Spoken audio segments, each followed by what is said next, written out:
I call the Budget Committee meeting to order. Budget Committee meeting of February 9th, 2021. If we could all rise for the Pledge of Allegiance. I pledge allegiance to the flag of the United States of America and to the republic for which it stands, one nation, under God, indivisible, with liberty and justice for all.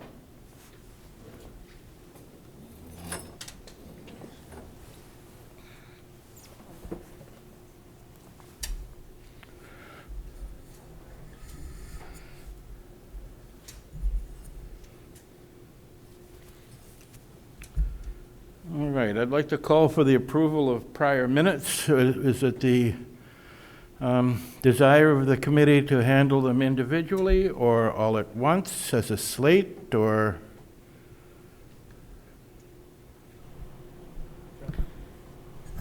Chuck, I was absent, I believe, on the 21st, so I would have to abstain. All right, then let's just look for a motion for the 21st. I motion for the 21st. Second?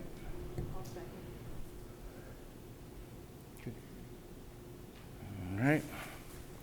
Are there any alterations, recommendations, etc., relative to those minutes? Seeing none, I'll call for a vote. Pat, are we required with no one on the phone? No. Can we show of hands to accept the minutes? All those in favor, raise your hand.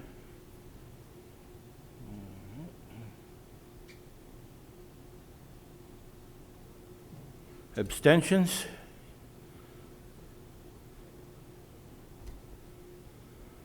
Opposition? All right, how about January 26th? Have a motion for January 26th?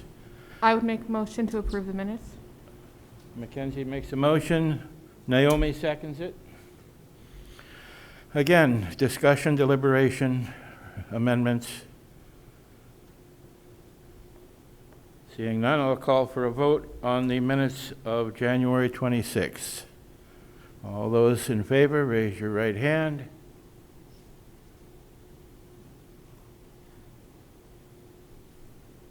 All those opposed? Abstentions?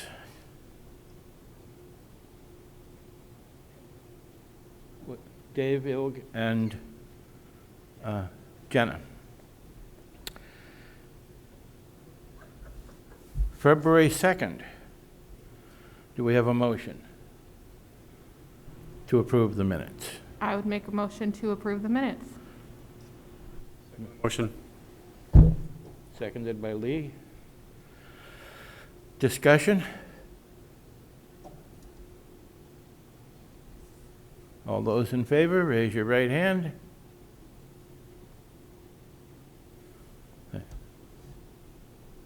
All those opposed? And those in abstention?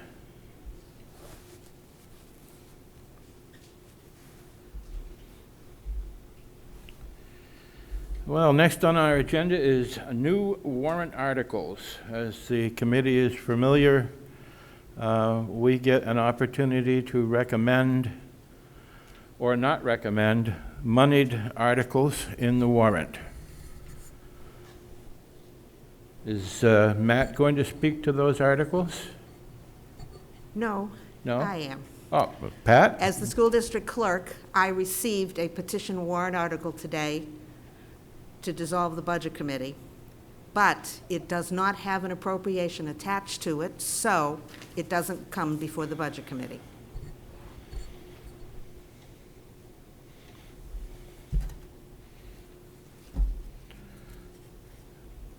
Are the other articles prepared? No? The other warrant articles?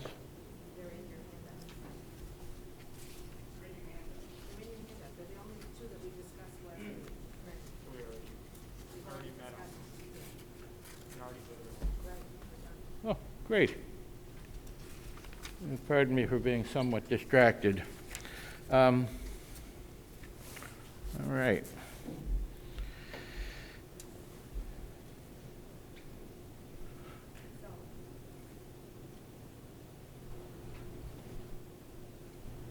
At this point, you need to adjourn until 7:30. We can't start the hearing before 7:30. Well, we do have a couple of extra spare minutes, so I would like to remind my colleagues on the committee, if your term is expiring, or if you're not going to be running again or whatever, if you could just advise me as to what your intentions are so that we can consolidate the open slots for posting, or to know what other actions to take. With that, we are required. Chuck, Yes, Pat? since you brought it up, the people whose terms are expiring are Jordan Gualiumi, David Ilg, Mackenzie Murphy, Gillian Savage, Naomi Schoenfeld, Brian Stisser, and Ellen Wilson. The last three were appointed until the next election, so they need to run for either a full seat, or one of them's a 2-year seat, one of them is a 1-year seat. But 7 seats will be on the ballot in the spring. Well, of course, I'm looking to have everybody back at the table again. We had a pretty good review, I think, considering COVID and everything else relative to the budget. And we met our target dates pretty well as well. Last year, we wound up in a snowstorm and had to call people in and so forth because it was our absolute last day that we could act. So a little bit of breathing room this week. Even though it snowed a little bit today, we took the chance that it was better today than what might pop up next week when we had no other alternatives or options. So. And the last thing, if I may, and I apologize, No, Chuck, certainly, is that Pat. filing period starts at 8 a.m. on February 24th and runs until 5 p.m. on March 5th. So if you're going to run for your seat, you have to go over to the superintendent's office and fill out some paperwork. Or if you're going to run for any other seats. That's true. Absolutely. All right, we will stay in recess now until 7:30, when we will begin the public hearing.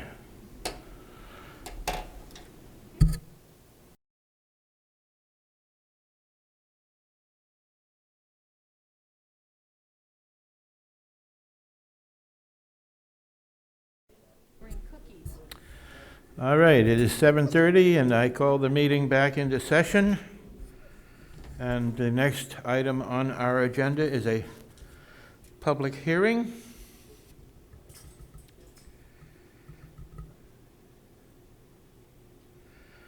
for the warrant articles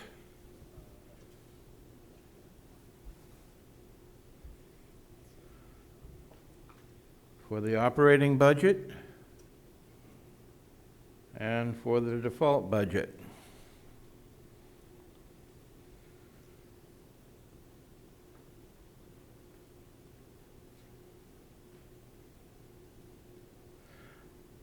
We have no members of the public here this evening that want to address these items in the public hearing.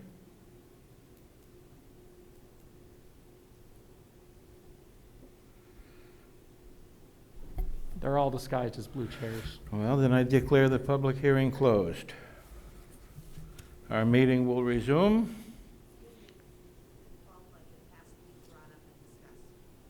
In the public hearing? Very well, then.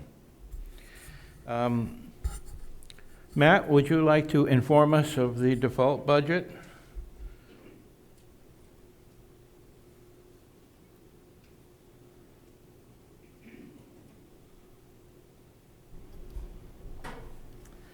Thank you, absolutely. If you turn to the last page in your handout, here is the summary of the default budget.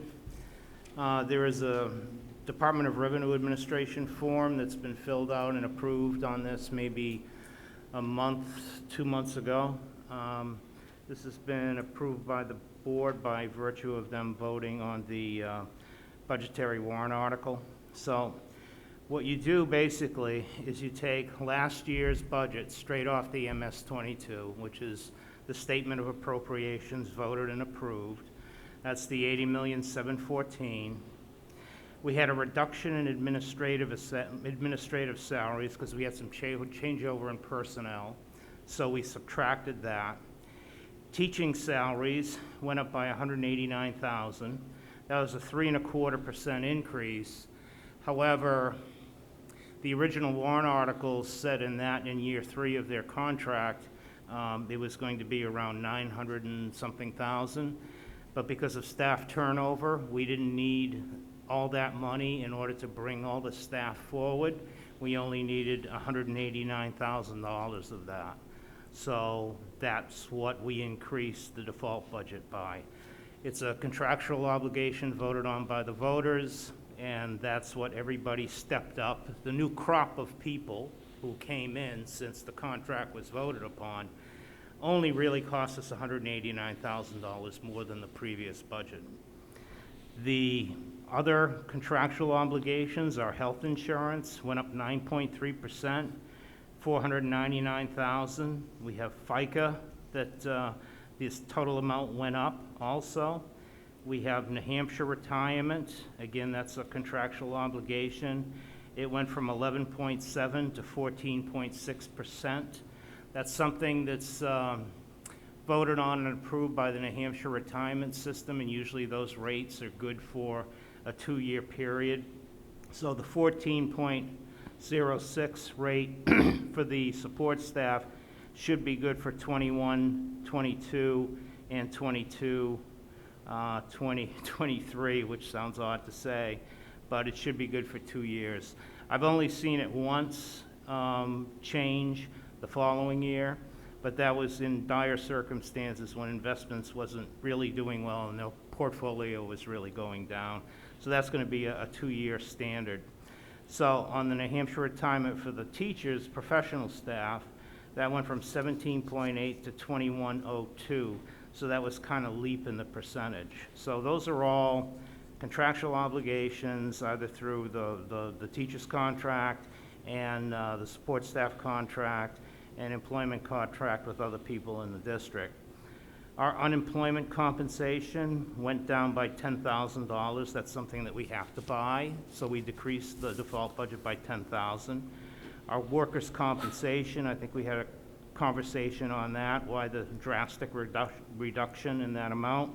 Well, you see the reduction here, $16,316, so that's a takeaway from the default budget. We had some warrant articles in the budget, $82,500 for the engineering study, that comes out. $370,000 for the windows in the Smith Gym, that came out. Our insurance and property and liability, which we have to carry by law, went up by $8,000. We had the retirement of some bonded debt, namely the 2000 Merrimack High School addition, the 3-story addition where the offices are. So that took away $295,000 in principal and around $45,000 in interest. So that was a reduction also. Then we had a transfer of capital reserve from the surplus to the emergency repair capital reserve fund. So that by virtue of it being a transfer to capital reserve and being a warrant article, that comes out too. Special services, by law, I think Heather Barker presented to you everything to deal with special ed and the contractual obligations that we have to provide a free and appropriate education by federal law. So that was the increase in her budget. I think she said she was up around 2%, a little bit less than 2%. So this number kind of equates to that. We had a maintenance contract with Honeywell that went up $3,000, and our food service budget went down by $26.43. So if you take, this is published online too. It's been there for quite some time. So if you want to, just look at this, you start off with last year's budget, you do all these adjustments for contracts, and then you wind up with 81,918, 937. You see the bulk of this is benefits and retirement and contractual obligations minus bonded debt. So that really is the budget. That is the default budget in a nutshell. Like I like to just put everything in nice categories. The DRA form looks different, and I think it's a lot more confusing than this, but this is how I usually describe the default budget. If there's any questions, I'd be happy to take them. Seeing none, thank you very much, Matt. Thank you, sir. I apologize for the confusion over the public hearing when I had declared it over. It was my intention in reintroducing the default budget for the purposes of explaining it during a public session. We were, again, in the public hearing. And I now, at 7:35, declare the public hearing officially over. And back to our regular order.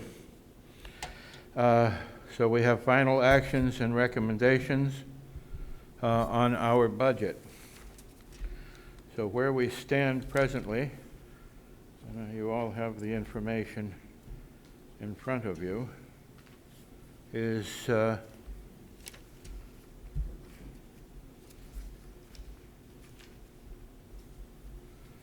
we have a proposed budget of $81 million.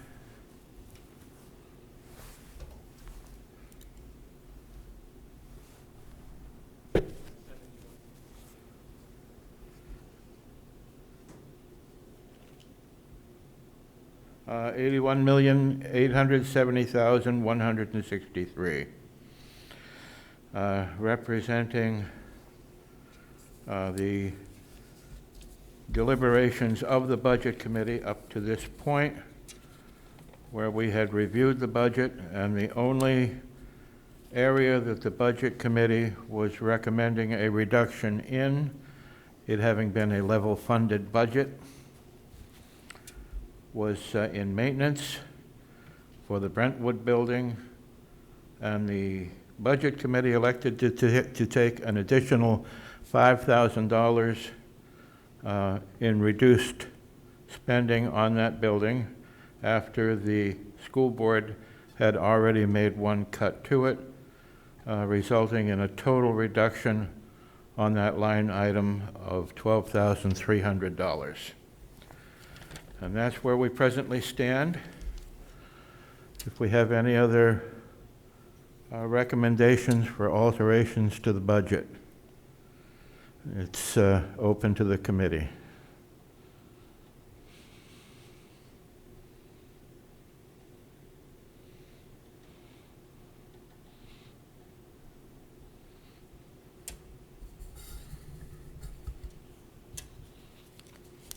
Give you some time to think about that. Alterations to the budget, whether we are removing something or whether we are adding something. If any individual member of the committee would like to make a motion, now is the time to entertain it.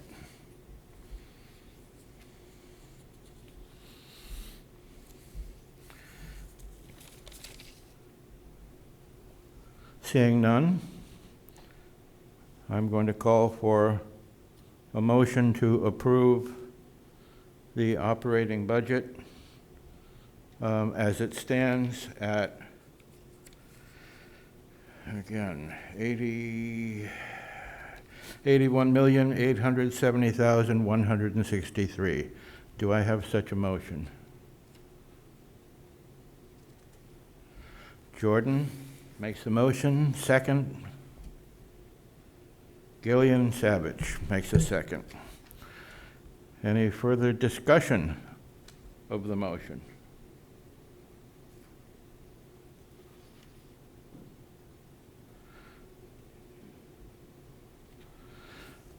Well, I'm going to call for a vote then. By a show of hands, anybody who wants to vote in the affirmative, raise your right hand. That certainly looks like unanimity to me. And I would like to have a couple of words about that budget at this point.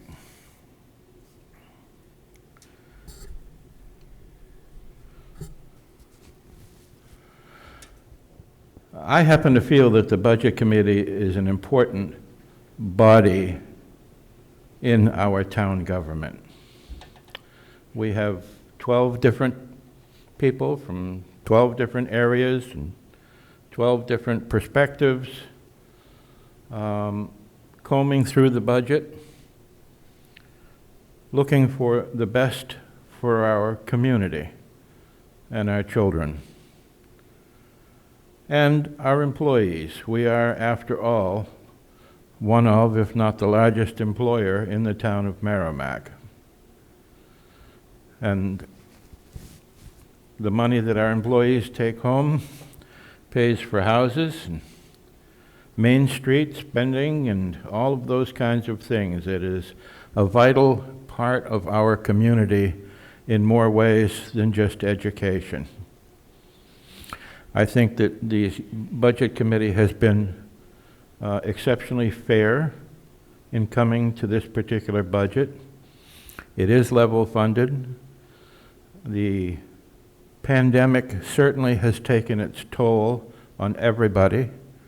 Our administration and staff have struggled, and yet they have persevered and prevailed, and they've come up with what is, by our deliberations, a fair budget, reminding everybody that it is, in fact, a budget. This is the necessary amount of money that we raise and appropriate to support our school system, and that we hope with good management and parsimonious undertakings that we will arrive at a surplus that is in our favor. We obviously cannot overspend our budget, but it is nevertheless a budget.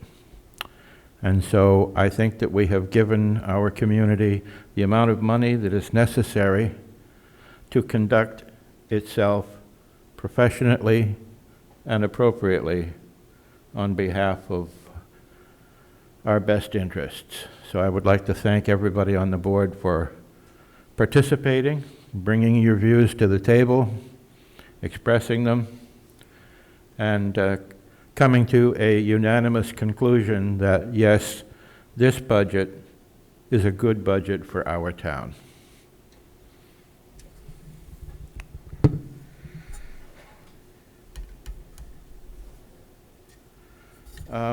Now, signing the MS-27, it is not here for us this evening to sign, but Matt, if you could just explain what our responsibilities are relative to this strange acronym, MS-27.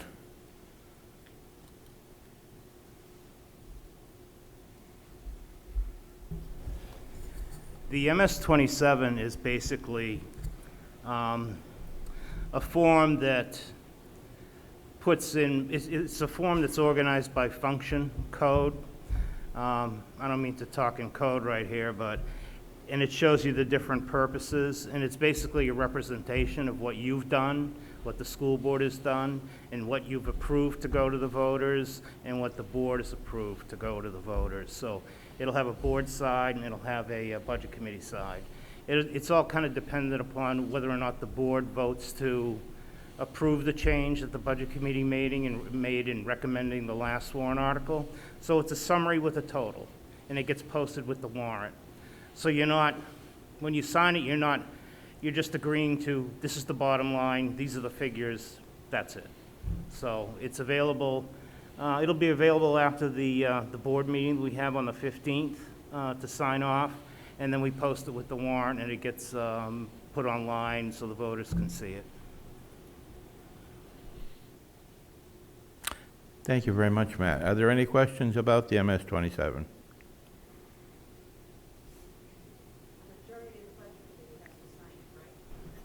Yes. Simple majority.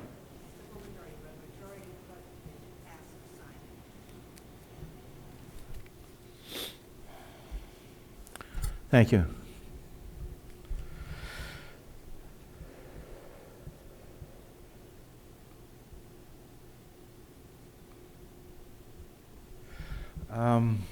And deliberative session, Pat?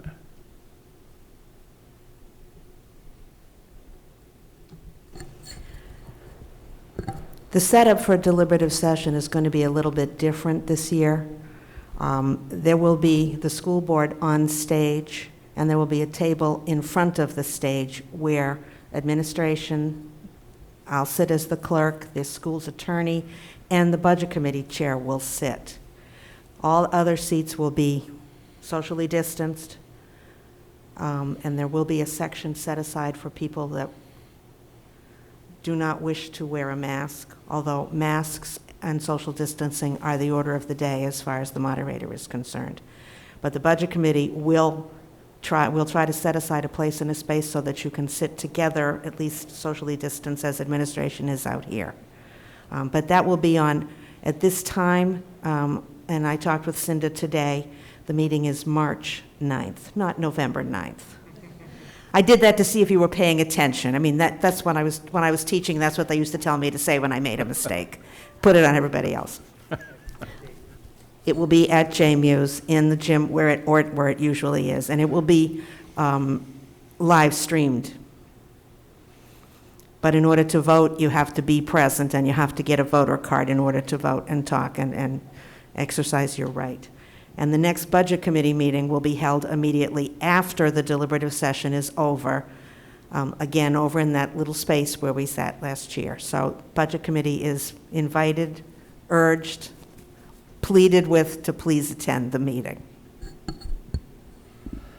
And it is generally for the express purpose of entertaining whether or not we wish to recommend any changes that may take place at the deliberative session. So we can then re-vote to recommend or not recommend accordingly. All right. Any comments from the committee?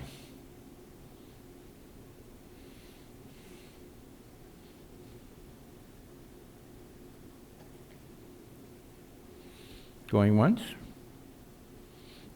3 times, that's it. No more comments from the committee. Well, that pretty much concludes our business for this evening. Do I have a motion to adjourn? Gillian, second? Ellen? All those in favor? It's in the affirmative, and I so declare it. Thank you all very much.